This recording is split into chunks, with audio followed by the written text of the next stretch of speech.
হিন্দু মুসলিম ভাই ভাই আমরা বলবো ভারত বাঁচাও, আপনারা কি বলবেন? সংবিধান বাঁচাও। জোরে কিন্তু এটা মোদির কানে যেন লাগে।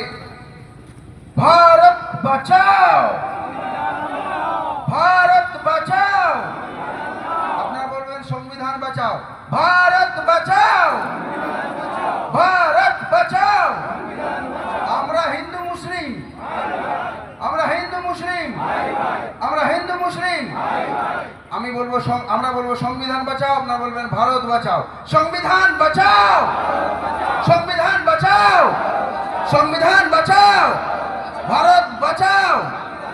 এখানে আমরা হিন্দু মুসলিম সবাই রয়েছি। সুজয় মণ্ডল বাবু রয়েছেন, আমাদের বিশ্বনাথ মণ্ডল বাবু ছিলেন, আমাদের হুজুর সাহেবেরা রয়েছেন, বৈদ্যনাথ বাবু আছেন, এবং দলিত হিন্দু মুসলমান আমাদের আলেম মাওলানা মুফতি পীর সাহেব কিবলা সবাই একত্রিত হয়ে আমরা মযহাব মাসলাক সব কিছু ভুলে গিয়ে আজকে একত্রিত